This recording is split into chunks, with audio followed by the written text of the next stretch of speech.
Well, Ray Kurzweil, I know you know Ray and you've interviewed Ray. I hope he's right. I mean, for some reason, I think his time frame is off about Singularity and us all being uploaded to computers. I think he's got wishful thinking going on so he can see it. But, what do you think, man? Is there any truth to what he says, or is he completely crazy? Well, he's way smarter than me, so I mean, he might be right. But there's a lot of different camps when it comes to this longevity, life extension sort of thinking. There's the Kurzweil camp that feel like you're going to be able to download consciousness into a computer. There's the Aubrey de Grey camp that believe you're going to be able to manipulate genetics and DNA, and they're going to be able to figure out some way to extend human life to some ridiculous way. And then there's also the people that think that we're going to develop some sort of a virtual reality that's indistinguishable from the reality that we're enjoying right now. I mean, something's happening, and it seems like when I'm really paying attention to it, it seems like an event.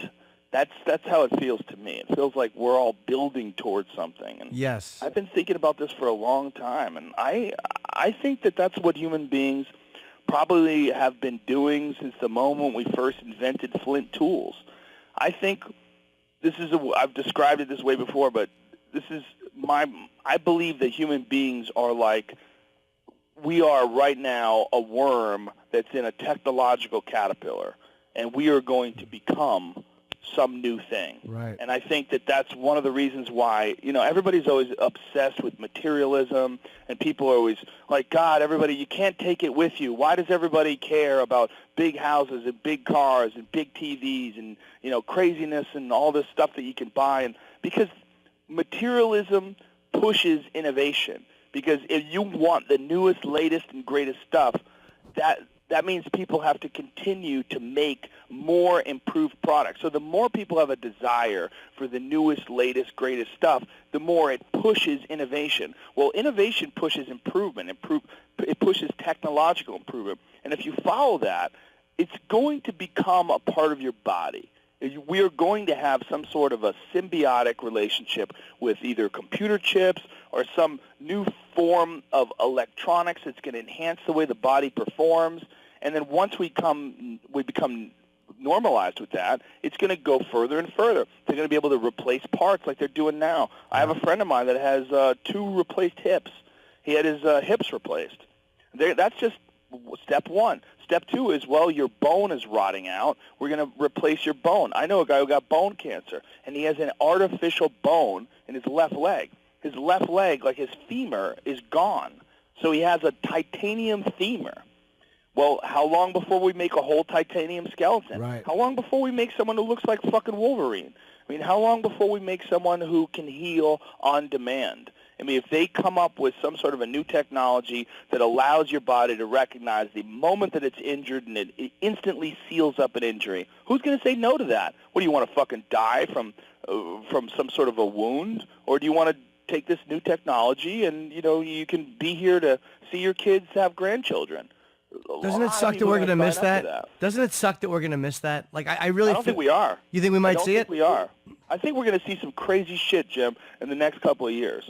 I think within the next 4 or 5 years, we're going to see some truly life-breaking, life-changing stuff. Are you aware of CRISPR? Do you know what CRISPR is? No.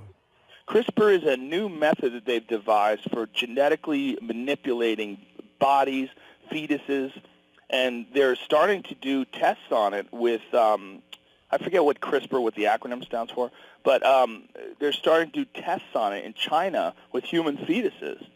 They're going to genetically manipulate people where, like, they can remove the gene that expresses itself that causes asthma. They can remove, the gene that gives you blue eyes or whatever the fuck it is, or add a gene or subtract a gene.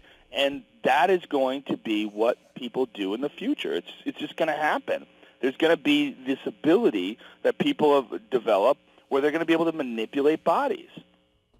That's one of those things now. And then the moral dilemma, because they've been talking about, well, with like, whether it's Down syndrome or depression or all of these things that are in genetics, will it be moral or immoral? I think it's a lot of the religious thing too. Like, well, if somebody is predisposed to be depressed or whatever, is it okay for us to go in and interfere? I certainly think it is.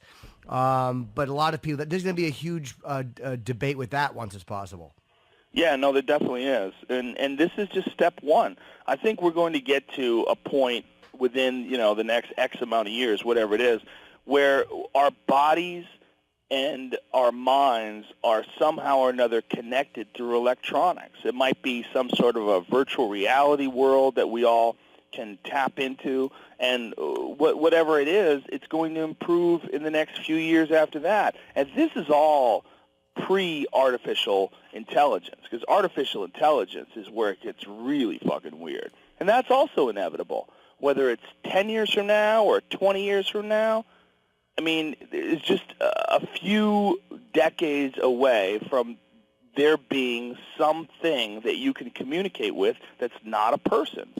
Yeah, And because I think once the mystery of who we are and what makes our thoughts, once we figure that out, it won't be so crazy that we can talk to a computer. Because when you're talking, it just feels random and like I'm this special thing grabbing things from the atmosphere. But there's a chemical process that it goes through. It's not a mystery. Once we figure it out, it's like, all right, now we know how that works, so we'll fix something else to do it. Yeah, and I think we're so used to certain improvements, like we're so used to automobiles that we don't think twice. We're so used to planes. I mean, we're so used to just climbing into that tube and flying through the fucking air that it doesn't seem as bizarre as it really is. I think that those kind of improvements are going to sneak up on us.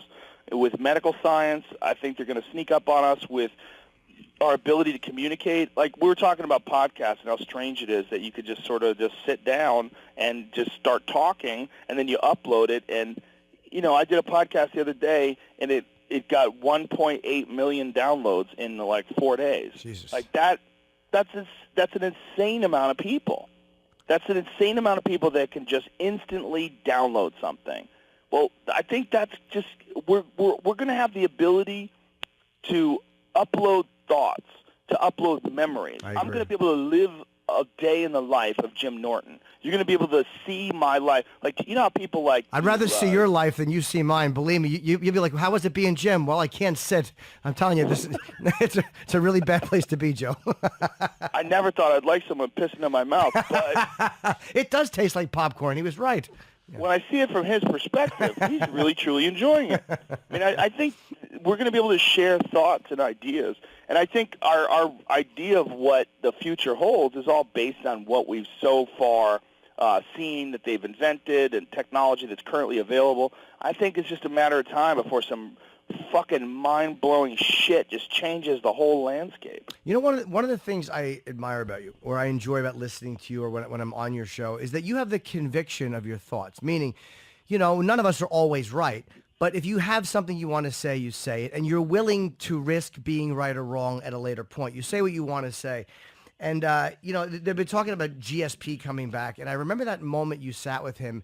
And I think, what was he talking about? Losing memory or something? And you said that you thought, and it was like, I thought like, wow, that was really an amazingly ballsy thing and probably correct to say to him. Like the fact that you did that, are you ever like worried when you say something like that like you're way off and you're going to look foolish? Or do you have the conviction of, fuck it, if I'm wrong, I'm wrong? Well, I'm definitely a fuck it if I'm wrong guy. I mean, I'm wrong all the time, but I also say, I might be wrong. I don't know if I'm right. And I try to figure out what the truth actually is.